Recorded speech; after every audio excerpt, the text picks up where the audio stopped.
Haleluya. Selamat pagi saudara-saudara yang dikasihi oleh Tuhan. Mari sama-sama kita kembali merenungkan firman Tuhan pada hari ini. Di dalam kitab 2 Samuel pasal 12, saudara-saudara, kita temukan di sana kisah ketika Nabi Nathan menegur, memperingatkan Daud akan kesalahan, akan kejahatan yang dilakukan oleh Daud di hadapan Tuhan.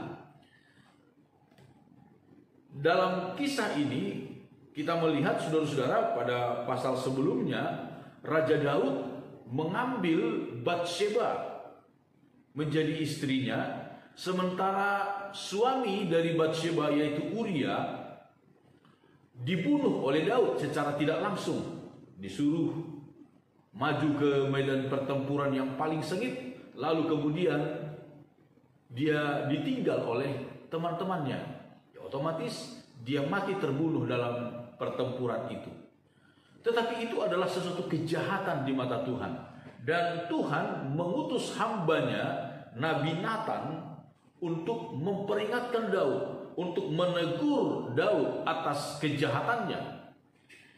Saudara-saudara, menegur seseorang yang bersalah adalah baik.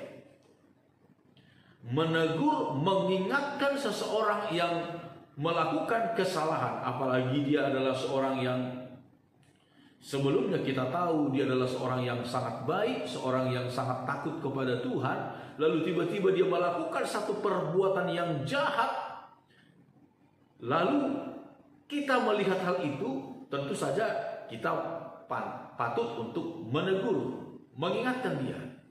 Tetapi saudara-saudara, niat hati, niat yang baik di dalam diri kita untuk mengingatkan saudara kita harus disertai dengan cara yang baik, saudara. Harus disertai dengan cara yang baik. Saudara-saudara, ketika kita mau menegur seseorang, mengingatkan seseorang, perhatikan baik-baik apa motivasi kita, apa tujuan kita. Motivasi yang benar adalah supaya orang itu bertobat, berbalik dari kejahatannya, bertobat kepada Tuhan. Itu motivasi yang harus ada. Jangan sampai ada niat di dalam diri kita untuk menjatuhkan, untuk mempermalukan seseorang. Itu tidak baik. Itu tidak baik. Jadi kalau kita mau menegur seseorang, mengingatkan seseorang, pertama-tama perhatikan bagaimana cara kita untuk menegur dia. Apalagi saudara-saudara, yang kita mau tegur adalah seorang raja. Ada dua kisah di dalam Alkitab yang hasilnya bertolak belakang.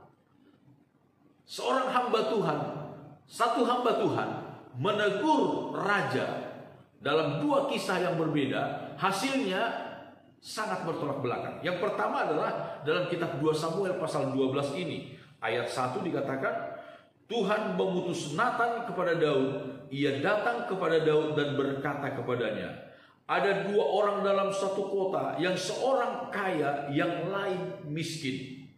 Si kaya mempunyai sangat banyak kambing domba dan lembu sapi. Si miskin tidak mempunyai apa-apa selain dari seekor anak domba betina yang kecil yang dibeli dan dipeliharanya. Anak domba itu menjadi besar padanya bersama-sama dengan anak-anaknya. Makan dari suapnya dan minum dari pialanya dan tidur di pangkuannya seperti seorang anak perempuan baginya. Pada suatu waktu orang kaya itu mendapat tamu dan ia merasa sayang mengambil seekor dari kambing dombanya atau lembunya untuk memasaknya bagi pengembara yang datang kepadanya itu. Jadi ia mengambil anak domba betina kepunyaan si miskin itu dan memasaknya bagi orang yang datang kepadanya itu. Lalu Daud menjadi sangat marah karena orang itu, dan ia berkata kepada Nathan, demi Tuhan yang hidup, orang yang melakukan itu harus dihukum mati, dan anak domba betina itu harus dibayar gantinya 4 kali lipat, karena ia telah melakukan hal itu, dan oleh karena ia tidak kenal belas kasihan. Kemudian berkatalah Nathan kepada Daud, engkaulah orang itu. Beginilah firman Tuhan Allah Israel, akulah yang mengurapi engkau menjadi raja atas Israel, dan akulah yang melepaskan engkau dari tangan Saul. telah kuberikan isi rumah tuanmu kepadamu dan istri-istri tuanmu ke dalam pangkuanmu. Aku telah memberikan kepadamu kaum Israel dan Yehuda, dan seandainya itu belum cukup, tentu kutambah lagi ini dan itu kepadamu. Mengapa engkau menghina Tuhan dengan melakukan apa yang jahat di matanya, dan seterusnya. Saudara-saudara, kita melihat bagaimana cara dari Nabi Nathan menegur Daud. Didahului dengan sebuah perumpamaan. Dan kita melihat cara ini sangat berhasil, sangat ampuh. Ingat, tujuan dari Nabi Nathan menegur Daud bukan untuk mempermalukan Daud, tetapi untuk membuat Daud bertobat. Itu tujuan yang benar. Dan caranya pun, saudara-saudara, caranya pun adalah cara yang sangat baik. Dia tidak langsung menghakimi Daud sebegitu rupa, tapi lebih dahulu dia mengambil sebuah perumpamaan. Dia memberikan sebuah perumpamaan. Dan kemudian dia langsung dengan tegas berkata, engkaulah orang jahat itu. Hasilnya apa, saudara-saudara? Hasilnya Daud bertobat. Daud sadar dan dia bertobat. Beda, saudara-saudara, dengan apa yang dilakukan oleh Yohanes Pembaptis. Di dalam kitab Injil Matius pasal 14, saudara-saudara, Injil Matius pasal 14 dikisahkan bagaimana Yohanes Pembaptis menegur juga Raja Herodes karena kejahatan, kesalahan, dosa yang dilakukan oleh Raja Herodes mengambil Herodias.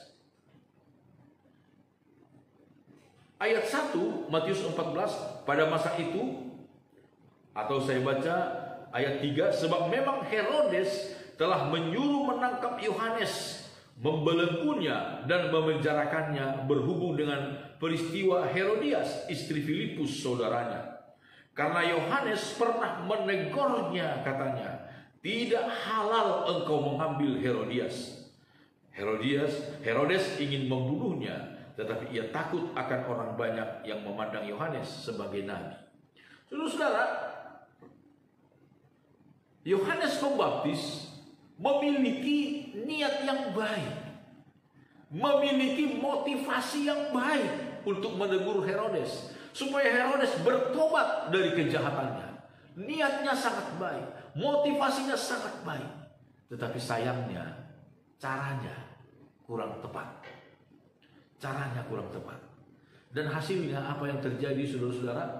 Pertama, Herodes gak bertobat. Gak bertobat Herodes.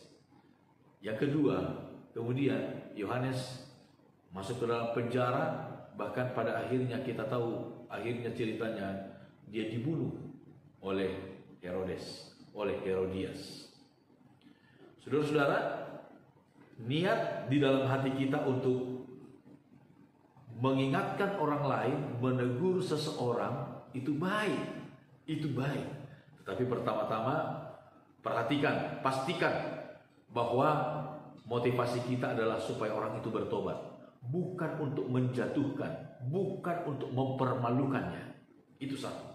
Yang kedua adalah perhatikan bagaimana cara kita untuk menasihati saudara kita, sehingga hasil yang kita harapkan itu betul-betul tercapai. Nama Tuhan dipermuliakan. Amin. Tuhan Yesus memberkati kita. Mari sama-sama kita berdoa. Bapa dalam sorga, segala pujian syukur kami naikkan kepadamu. Terima kasih atas segala berkat pertolonganmu. Kami kembali boleh berada di akhir pekan pada hari ini. Terpujilah nama Tuhan.